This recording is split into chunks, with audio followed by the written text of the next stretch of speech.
Hello সবাইকে। So আজকে অনেক দিন পর আবার ভিডিও নিয়ে ফেরত আসলাম। আজকে খুব এক্সাইটিং একটা রাত। এখন রাত বাজতেছে 11:30। আমরা রওনা করছি Scotland. So this is our first time আমরা স্কটল্যান্ড যাচ্ছি। সো মোটামুটি 3-4 দিনের একটা প্ল্যান। সো আমাদের সাথেই থাকুন এবং দেখুন আমরা কোথায় কোথায় যাচ্ছি।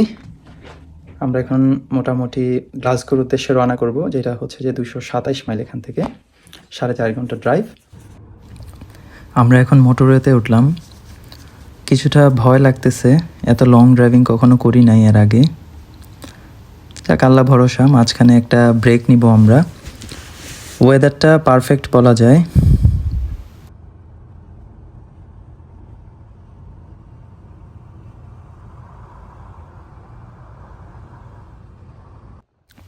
এখন রাত 4:30। আমরা চলে এসেছি একটা সার্ভিস স্টেশনে। এগুলো হচ্ছে ইলেকট্রিক গাড়ির চার্জিং পোর্ট। আমরা হয়তো ঘন্টাখানেকের মতো এখানটায় থাকবো।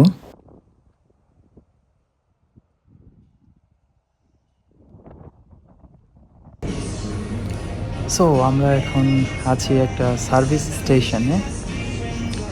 সার্ভিস স্টেশন বলতে বোঝায় যে এখানে যাত্রাবিরতি দেওয়ার জন্য যে জায়গা, এখানে অনেকগুলো রেস্টুরেন্ট থাকে, তেল ভরার জন্য হচ্ছে যে পেট্রোল স্টেশন থাকে।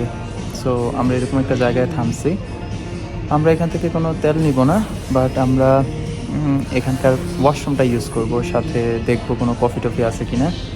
আমাদের এই মুহূর্তে আমরা অলমোস্ট 145 মাইল আমরা চলে আসছি গ্লাসগোর দিকে। আর হচ্ছে যে 105 মাইলের মতো আছে সামনে, যেটা মোটামুটি 2.5 ঘন্টার মতো লাগবে। সো একটু ফ্রেশ হওয়ার জন্য এই জায়গাটাতে আসা। আপনাদেরকে যদি একটু দেখাই চারপাশে, এখানটায় WH স্মিথ আছে, M&S, কস্তা, KFC সবই আছে, কিন্তু বেশিরভাগ দোকানই বন্ধ যেহেতু এত রাত। তো 2-1টা দোকান খোলা আছে। আমরা হয়তো অল্প কিছু জিনিস কিনবো এখানটা থেকে যা পাই। Cheese and onion bake and একটা কফি। দিনের আলো ফুটতে শুরু করেছে আর হালকা একটু টুপটুপ বৃষ্টি হচ্ছে। আমরা এখন গ্লাসগোর দিকে যাচ্ছি। প্রথমে গ্লাসগো ইউনিভার্সিটিতে ফার্স্ট স্টপ আমরা করব ওখানটায়।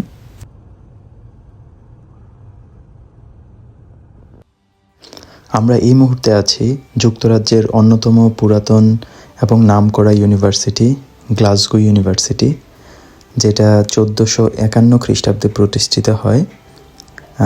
তো এটার বয়স প্রায় 550 থেকে 600 বছরের মতো। জাস্ট আর্কিটেকচারাল বিউটিটা দেখেন, অনেক অনেক সুন্দর।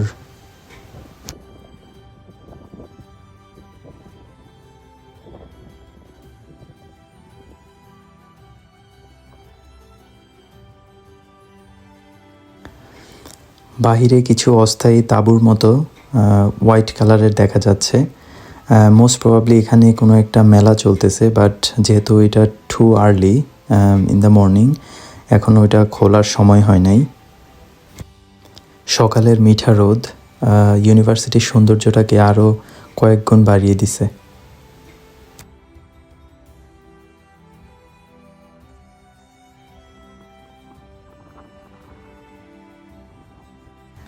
আমরা এখন দেখতে যাচ্ছি হান্টেরিয়ান মিউজিয়াম।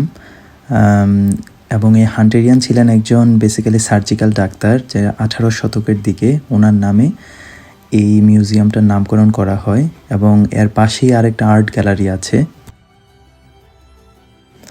এত সুন্দর একটা মিউজিয়াম, কিন্তু এটার প্রবেশ মূল্য ছিল একদমই ফ্রি।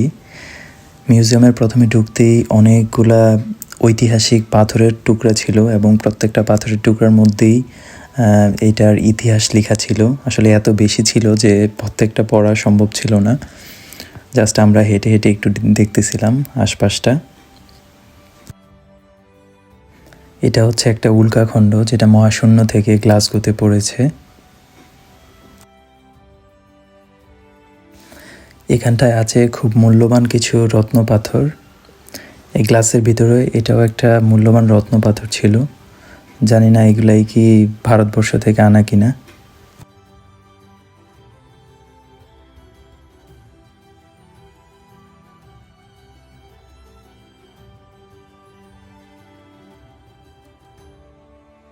এটা হচ্ছে মিশরের সেই বিখ্যাত মমির ধারণাটা হচ্ছে যে মৃত মানুষদেরকে শুকিয়ে বেশ অনেক দিন পর্যন্ত রেখে দেয়া যেত।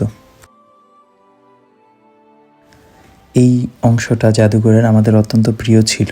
এখানে প্রত্যেকটা বয়ামের মধ্যেই মানুষের শরীরের অঙ্গ প্রত্যঙ্গের কিছু স্যাম্পল রাখা ছিল। যুক্তরাজ্যে মেডিসিনের পোস্ট গ্র্যাজুয়েশন দেওয়ার যে 3টা রয়্যাল কলেজ আছে, এর মধ্যে 2টাই কিন্তু স্কটল্যান্ডে। একটা হচ্ছে এই গ্লাসগো, আরেকটা হচ্ছে এডিনবারা ইউনিভার্সিটি, আর একটি হচ্ছে লন্ডনে। সো এখানে অনেক অনেক স্যাম্পল রাখা আছে। আসলে এগুলা নিয়ে ওরা ব্যাপক গবেষণা করেছে।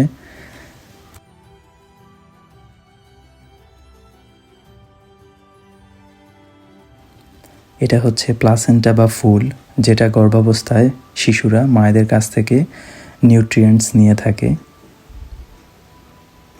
পরবর্তীতে আছে যে একটা বাচ্চা মায়ের গর্ভে কিভাবে পজিশনে থাকে। জাদুঘরের এই অংশে আছে সব মূল্যবান মিনারেলস। ওরা যেখানটায় পেয়েছে সবগুলোকে এনে জাদুঘরে একসাথে সংরক্ষণ করেছে। এখানে কিছু বিরল মিনারেলসও আছে, যেগুলো ওরা এখানটায় একসাথে করে রেখেছে।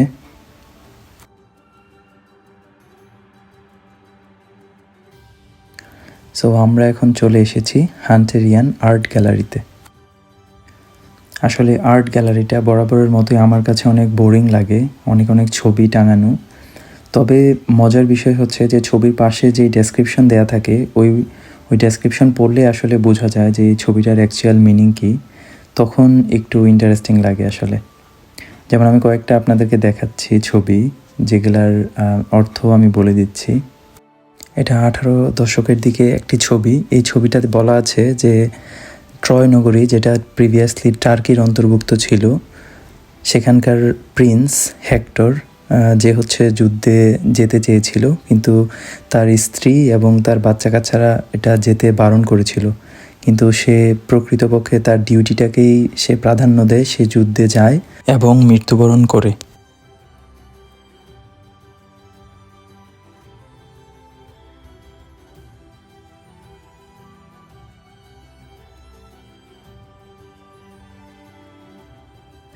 এই ছবিটা 16 শতকের দিকে আঁকা, এবং এখানের মেইন মেসেজটাই হচ্ছে অতিমাত্রায় প্রাণী হত্যা না করা, মানে আমিষের জন্য ভেজিটেরিয়ান সোর্সও খোঁজা।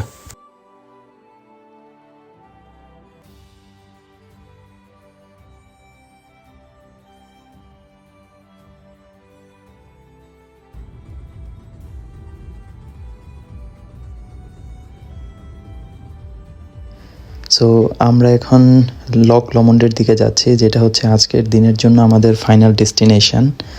আমরা ওখানটায় তাঁবু করার প্ল্যান আছে। ওটা যাওয়ার জন্য আমরা যতই সামনের দিকে আগাচ্ছি ততই রাস্তা চিকন হয়ে আসতেছিল, একটু ভিলেজ টাইপের রোড।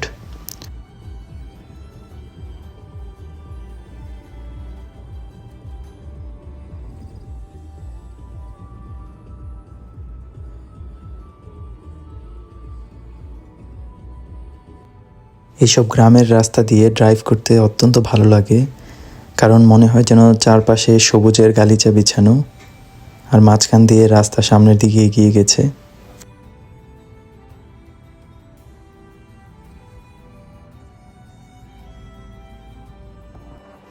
এটা হচ্ছে লক লমন্ড। লক শব্দটা স্কটল্যান্ডে ব্যবহৃত হয় যখন চারপাশে পাহাড় দ্বারা আবদ্ধ থাকে এবং পাহাড়ের বৃষ্টির কারণে পাহাড়ের যে পানিগুলো এসে একটা জায়গার মধ্যে জমা হয় এবং বিশাল একটা জলাধার তৈরি করে, এটাকেই লক বলা হয়। চমৎকার লাগতেছে দেখতে, যদিও আবহাওয়াটা আরেকটু ভালো হতে পারতো, অনেক বেশি পরিমাণে বাতাস। অনেকে দেখেন বিশাল ক্যারাভ্যান নিয়ে চলে আসছে, এটার ভিতরেই থাকার সব ব্যবস্থা থাকে। সো আমরা এখানটাতে তাঁবু করব এবং আজকের রাতটা এখানেই কাটাবো। সো আবার আগামীকাল দেখা হচ্ছে। আল্লাহ হাফেজ।